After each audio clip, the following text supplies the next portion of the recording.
All right. Hello, everyone. I am Sean Jaenicke, and I'm going to be taking a look at Nearpod today. To start off, we are going to jump into the teacher side, which is free, and I already made an account, so I'll go ahead and log in.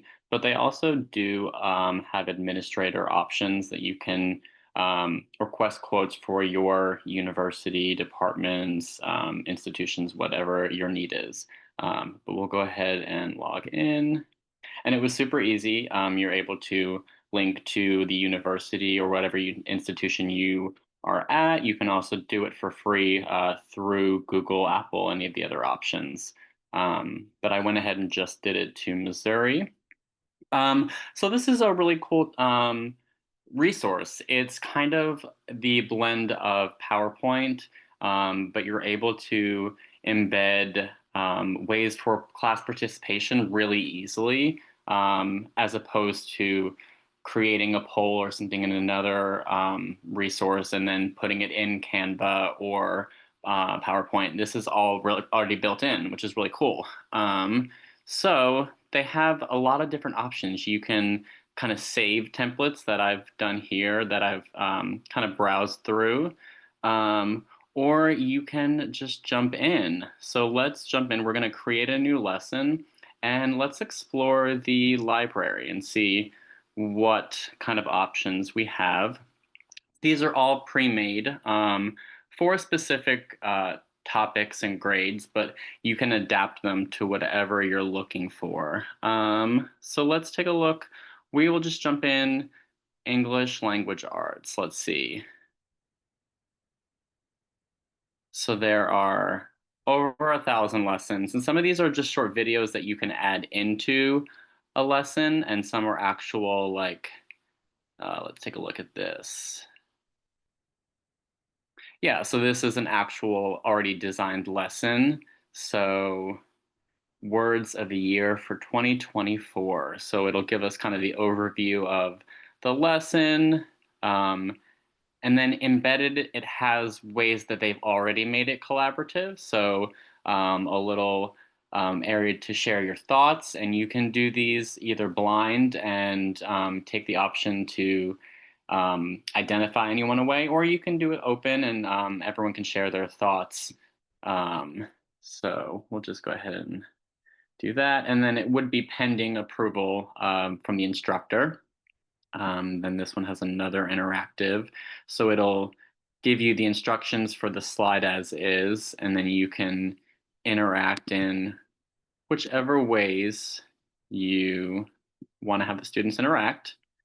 This is cool.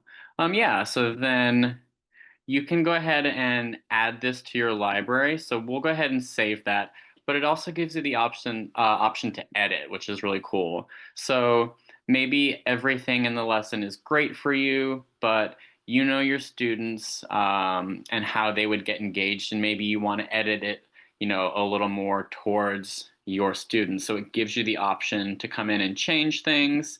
You can change the questions themselves or how they're worded or pick other ways, and then you can still save it. So that is a great way to kind of use what's already there, but we are gonna come back to the main page and take a look at what we can do as far as creating a template. Oh, so this is gonna show the achievements that we've done so far. So I've done one live participation. I haven't created any yet or done any student-based, but it kind of keeps all of your statistics there. But we're going to come in, we're going to create a new lesson, and let's go from scratch. Let's say we want to do something that wasn't towards any of the topics or very specific to what we need. So you can again come in and see any of the pre-made. It's going to be any of those templates or videos. You can also upload anything from another source, Canva, PowerPoint. But let's go ahead and do blank slide. So yeah, we will just start off. Let's start off with a blank slide, and let's say this is our welcome page, and our topic is, let's say, dance. And we can add fun things here. Let's see, images.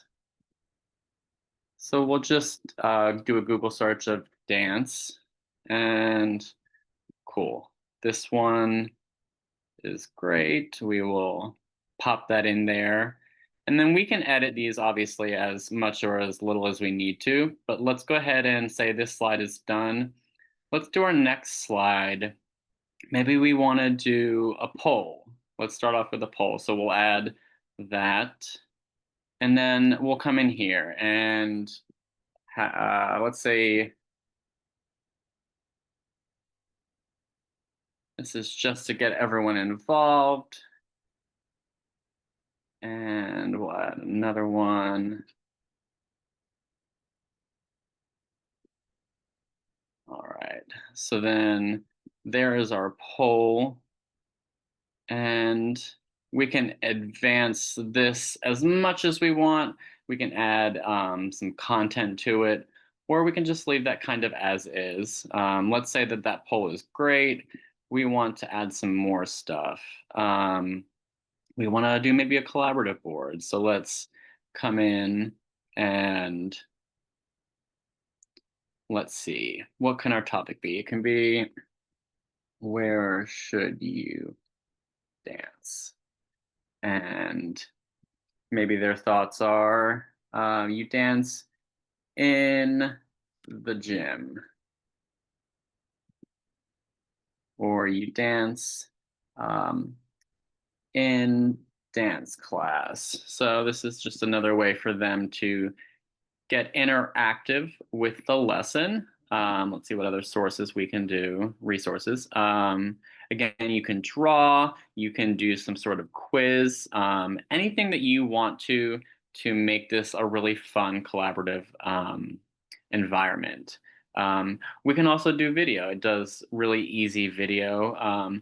BBC, let's see what they have. We'll go in there, and it's going to have some videos that they've already selected from BBC Worldwide. Let's see, maybe in history.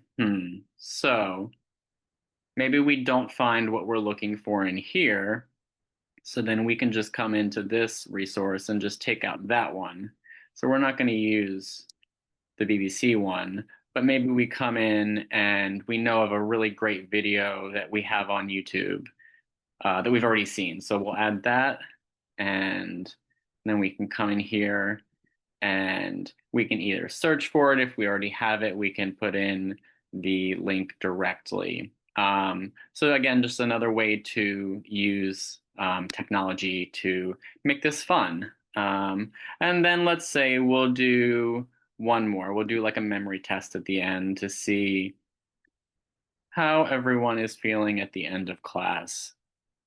So our memory test could be a matching. We could do images of styles, and we could attach a picture to it.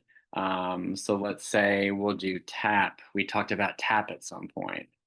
So I'd probably have to break that search down a little more, but it gives you the idea that you can use this as, again, another way to just really get involved. So let's say we are done with this. We can either preview and we can see how the lesson looks kind of as we are now.